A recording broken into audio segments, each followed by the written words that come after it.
Voilà, alors comme ça. Donc, cet embout en silicone, vous le gardez bien précieusement. D'accord. Étant donné que vous mettez la cigarette dans votre poche et vous aspirez par ce petit béquet, il y a toujours un peu de poussière qui traîne dans les poches. C'est jamais très agréable. Donc c'est d'éviter de le jeter. Donc, pour mettre du liquide, on va dévisser cette partie supérieure qu'on appelle le drip tips. Et étant donné que c'est une pièce en plastique, il est possible que vous ayez à changer dans le futur. Si vous la cassez, ne jetez pas tout bloc à la poubelle, ça coûte 1 € à remplacer.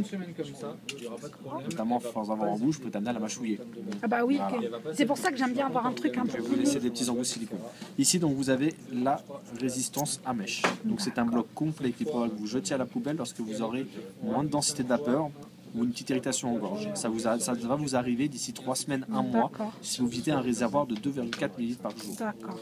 Un réservoir de 2,4 ml, c'est l'équivalent de 24 cigarettes. D'accord. Okay, donc, comment remettre la mèche? Donc, c'est un bloc complet que vous remettrez en place. Ouais.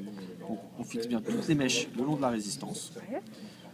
Et on les met tout à l'intérieur du cliromiseur et on revisse le tout.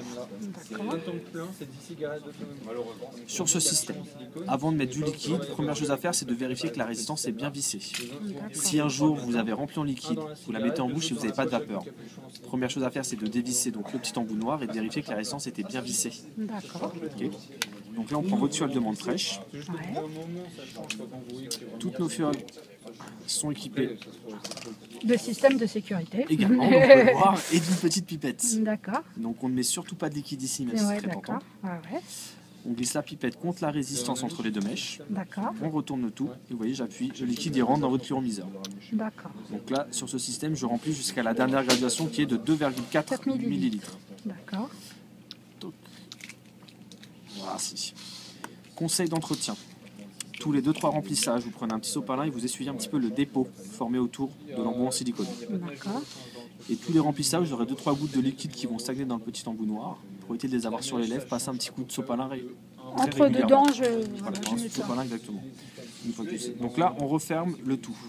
On y va tout doucement. Dès que le petit joint blanc qui se trouve sur l'embout noir a disparu, ça sert à rien de visser plus fort, vous allez sinon l'écraser, ça ne sera plus étanche. D'accord.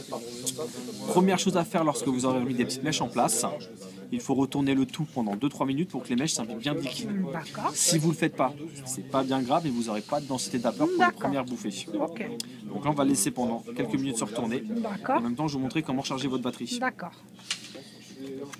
Donc ici, vous avez le câble USB et le chargeur. Donc après, à vous de choisir donc, soit sur un ordinateur ou je suppose que vous avez un adaptateur iPhone chez vous. Oui. Donc sur le secteur ou sur ordinateur. D'accord. Personnellement, je vous le conseille autant que possible de brancher sur le secteur. Sur le secteur que sur l'ordinateur. La batterie sera rechargée en 2h30 sur le secteur, comptez 3h30 en USB. D'accord. Avant de brancher la batterie, vous brancherez le chargeur sur le support de votre choix. D'accord. Ok. Et après, je visse. C'est ça. Vous attendez dès que la diode est passée au vert. Dès qu'elle passe au Dès vert, qu'elle passe au vert, on prend la batterie et on la visse. Jusqu'à ce que la diode passe au rouge. la diode là. Exactement. D'accord. Une fois qu'elle est passée au rouge, ça sert à rien de serrer plus fort. Vous D'accord, allez ouais. abîmer tout le Ouais, système. ouais. Et la diode repassera en vert pour indiquer que la batterie est prête à l'emploi. D'accord.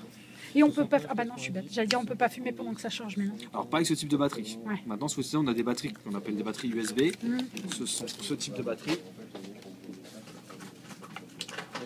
Qui sont également. Donc celle-ci, c'est une batterie de 150 mAh qui a la même autonomie que celle-ci, qui est à 20 €. Et vous voyez, donc vous avez Et ici celle-ci, elle est à combien? 18,90. En fait, vous avez ici le chargeur en USB. Vous pouvez la brancher sur l'ordinateur et continuer à Eh fumer. ben alors, je vais prendre celle à 20 € alors. D'accord, je vais vous la chercher.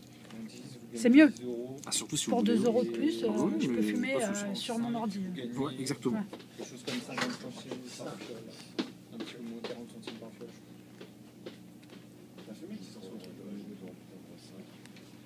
Par contre, si on reste que des 12, je vais pas partir là-dessus et attendre qu'on en ait reçu les 12, les 18. C'est comme vous voulez. Je suis pas trop, mais. Parce que les 18, on aura de la première. C'est pas normal qu'il ait pas fait ça. Là, en gros, vous avez